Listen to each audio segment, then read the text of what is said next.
নমস্কার, কেমন আছো সবাই? আজকে রবিবার, আর রবিবারের মানেই আজকে রান্না, ভালো মন্দ রান্না হয়। আর আজকে রান্না করছি চিকেন কারি। আর চিকেন কারিটা কিভাবে রান্না করছি সেটা তোমাদের সঙ্গে পুরোটাই শেয়ার করব। তো চলো। চিকেন কারি রান্না করার জন্য তো আলু তো আমাদের লাগেই, টমেটো, পেঁয়াজ কুচি, কাঁচা লঙ্কা। এখানেও কিছুটা পেঁয়াজ আমি কুচি করে রেখেছি। আর তার সঙ্গে এই যে এটার মধ্যে রয়েছে পোস্ত, কাজু, চারমগজ, তিনটে পেস্ট করে রেখে দিয়েছি। তার সঙ্গে চিকেন ম্যারিনেট করে রেখেছি, আদা রসুন, সামান্য একটু হলুদ আর নুন আর একটু তেল দিয়ে। এবারে এই রান্নাটা আমি শুরু করব। আগে আলুটা ভেজে নিই। মাংসের আলু আমার লাল লাল করে ভাজা হয়ে গেছে। এবার আলুগুলো তুলে পেঁয়াজ দেব। দুটো তেজপাতা দিয়ে দিলাম। এতে গোটা গরম মশলা দিলেও দিতে পারো, কিন্তু আমি আজকে গোটা গরম মশলা দিচ্ছি না।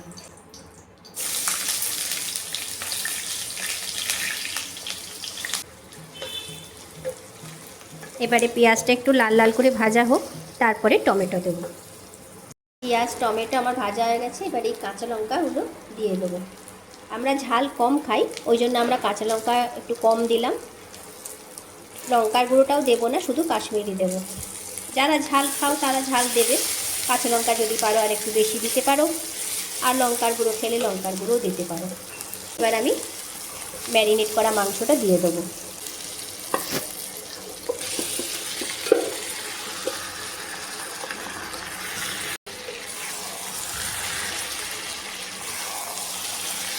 এবার এর মধ্যে এক এক করে মশলাগুলো দেব। হলুদটা আগে যেহেতু দেওয়া ছিল ম্যারিনেটের সময়, এখন এই জন্য বেশি দেব না। জিরের গুঁড়ো, ধনে গুঁড়ো, তারপরে কাশ্মীরি লঙ্কার গুঁড়ো। কাশ্মীরি লঙ্কার গুঁড়োটা একটু বেশি দেবো, একটু কালারও হবে।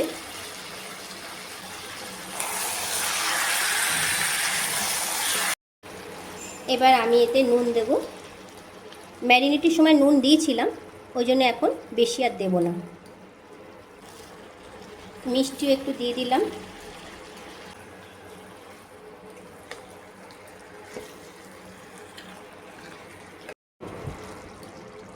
এবারে আমি এই যেটা পেস্ট করে রেখেছিলাম এটা, কাজু, পোস্ত, চারমগজ,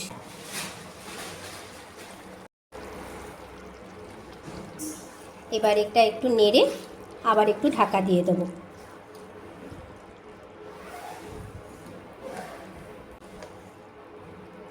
এটা আবার অনেকে চিকেন রেজালাও বলে, যে যেরকম বলে।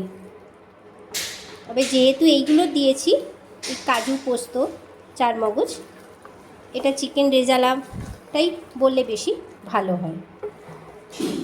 এবার এটাকে আমি একটু ঢাকা দিয়ে দেবো। ঢাকা দিয়ে দিয়ে এটাকে করতে হবে। মাংস কষা আমার হয়ে গেছে, আলুগুলোও দিয়ে দিলাম। এবারে জল দিয়ে দেবো। জল খুব একটা বেশি দেব না, অনেকটাই জল বেরিয়েছে। এইটা একটু গুলে রেখে, এটা পেস্ট করার এটা জলটা গুলে রেখেছিলাম, ওইটা দিয়ে দেবো। এবার এই জলটা ফুটে একটু শুকনো হবে, তারপরে মশলা দিয়ে দেবো। এই মশলাগুলো আমি দেব, একদম অল্প করে করে দেবো। আর এটা তো দিতেই হবে। এটা আমার একদম অল্প করে, এক চিমটেখানিক, এই এক চিমটেখানিক আমি দিয়েছি গরম মশলা। এটা একদম অল্প, সামান্য একটু দেবো। সব শেষে দেবো কসুরি মেথি।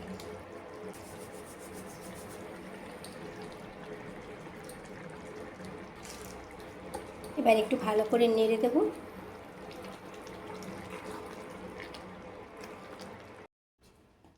চিকেন রেজালা একদম পুরো রেডি। এটা গরম গরম ভাতের সঙ্গে, রুটির সঙ্গে, ফ্রাইড রাইসের সঙ্গে, পোলাওয়ের সঙ্গে, সব কিছুর সঙ্গেই খাওয়া যাবে।